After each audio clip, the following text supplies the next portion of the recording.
आज हम बात करेंगे यूपी में हुए एक ताज़ा घटनाक्रम की। भदोही के विधायक ज़ाहिर बेग की गिरफ्तारी हो गई किसी केस में। वहाँ पर मिलने पहुँचे कांग्रेस के प्रदेश अध्यक्ष अजय राय। अब देखिए, समाजवादी पार्टी का विधायक है और उसे मिलने पहुँचे हैं प्रदेश के अध्यक्ष कांग्रेस के। कोई भी पार्टी चाहती है कि उसका विस्तार हो किसी भी जगह पे, और इसमें कुछ भी गलत नहीं है। लेकिन देखिए, इसके लिए किया क्या जा रहा है, और इसलिए प्रश्न उठता है कि क्या कांग्रेस यूपी में कोई बड़ा खेल खेलने जा रही है। अब समाजवादी पार्टी में भी यह चर्चा है कि एक मार्गदर्शन मंडल ज़ाहिर बेग के घर में भेज दिया जाए।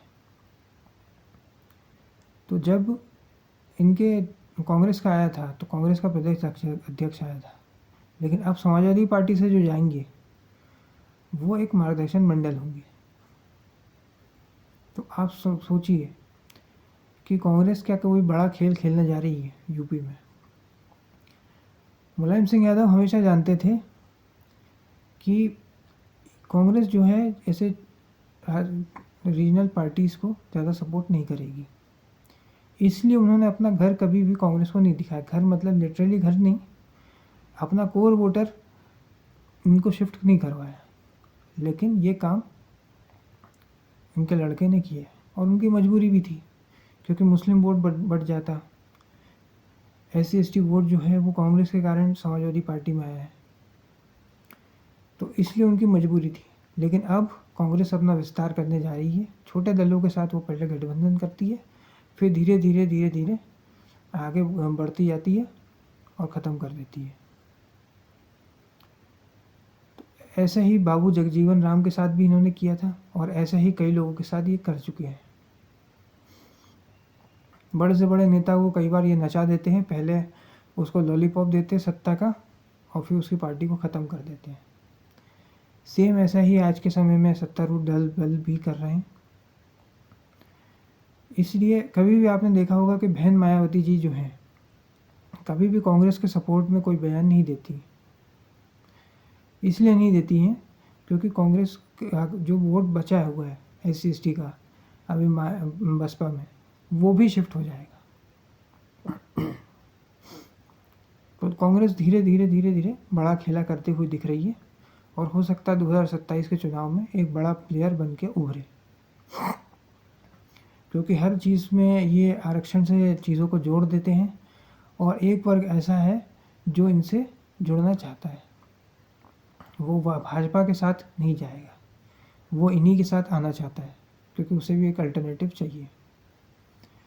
हालांकि जो पास्ट में कांग्रेस ने अंबेडकर जी के साथ किया है वो सबको ही पता है कि 1952 में कैसे 1952 से पहले कैसे नेहरू जी ने अंबेडकर जी को हटने पे मजबूर कर दिया कांग्रेस से, और फिर क्या हुआ 1952 में, कैसे वो हारे, ये भी आपको पता है।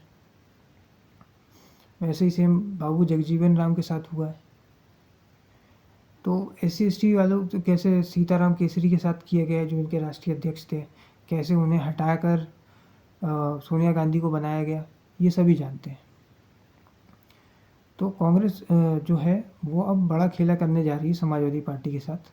पास्ट में तो सब ने किसी न किसी को धोखा ही दिया हुआ रहता है, हर पॉलिटिकल पार्टी करती है, इसमें कुछ यूनिक नहीं है।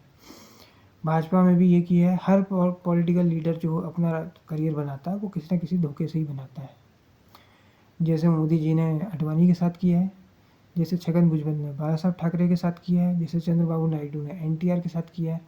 तो सब लोग कोई ना कोई धोखा देकर ही आगे बढ़ते हैं। राजनीति एक व्यापार है, और व्यापार में जो अपना मतलब निकलता है उससे काम होता है।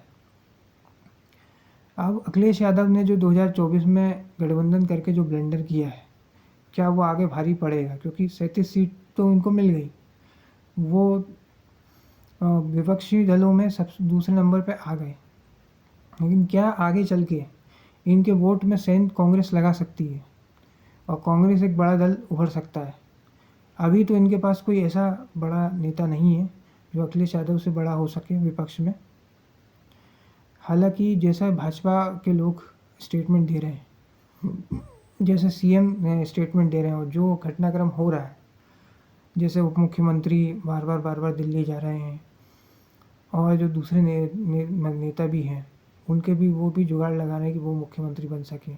इनके सहयोगी निषाद पार्टी के और अनुप्रिया पटेल भी योगी आदित्यनाथ के अगेंस्ट में ही बयान दे रहे हैं।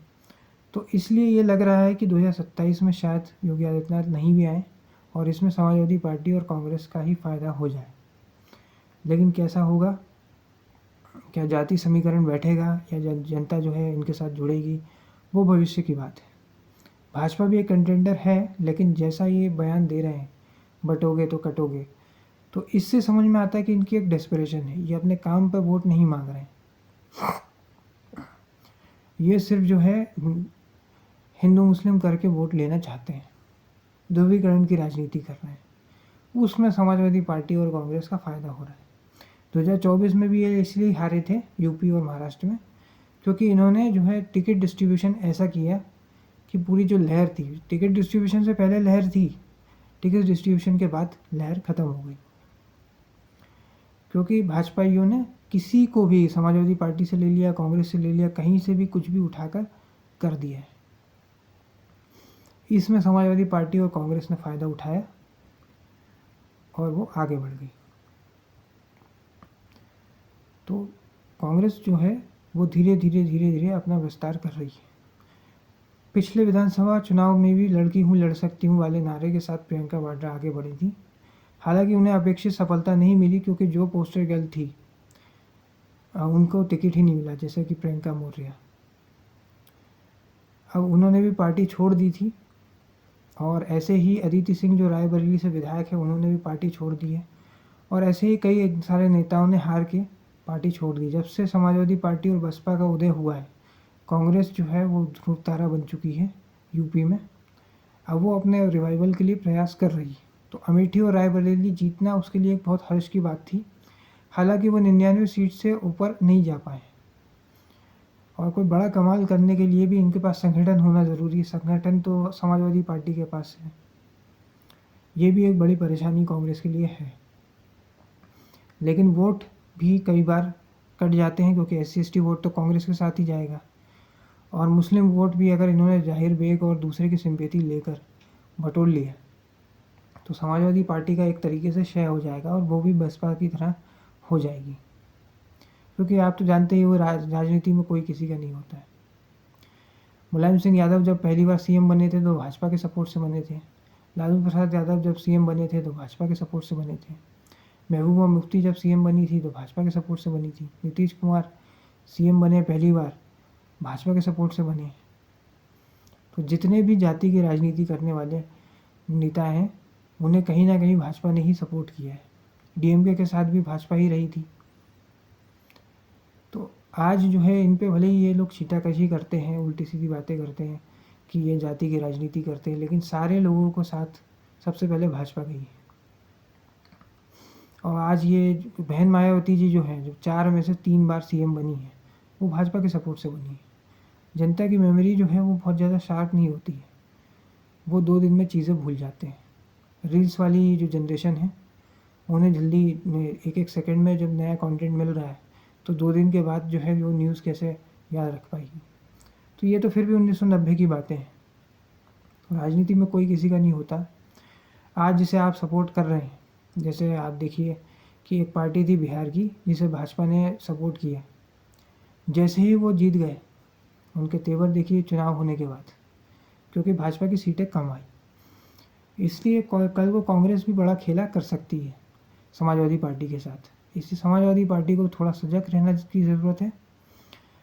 अखिलेश यादव को अपने कोर वोटर पर फोकस करने की ज़रूरत है, और उसमें कुछ और वोट ऐड करने की ज़रूरत है, तब जाके वो क्लियर मेजॉरिटी जीत पाएंगे। अगर क्लियर मेजॉरिटी नहीं आई तो फिर कांग्रेस अपने हिसाब से चलाएगी, और इतिहास गवाह है कि कांग्रेस ने जिसको भी सपोर्ट किया है उसको ख़त्म ही कर दिया है। कर्नाटक में भी जिससे सपोर्ट करके इन्होंने CM बनाया था, वो रोते रोते बोल रहा था कि मैं तो एक कांग्रेस का क्लर्क हूँ। तो आप समझ सकते हैं कि राजनीति किस स्तर तक जा सकती है। बहरहाल अखिलेश यादव के बारे में ये कहा जाता है कि ये ग्राउंड लेवल लीडर नहीं है, ये सिर्फ ये तुक्का था लोकसभा में, जो लग गया क्योंकि एक फेक नैरेटिव को चलाया गया। अब ये फेक नैरेटिव था या रियल था, ये तो जनता ही डिसाइड कर सकती है। और आगे विधानसभा चुनाव में जीतेंगे हारेंगे या क्या समीकरण बैठेंगे, ये वक्त ही बताएगा। आज के इस वीडियो में इतना ही।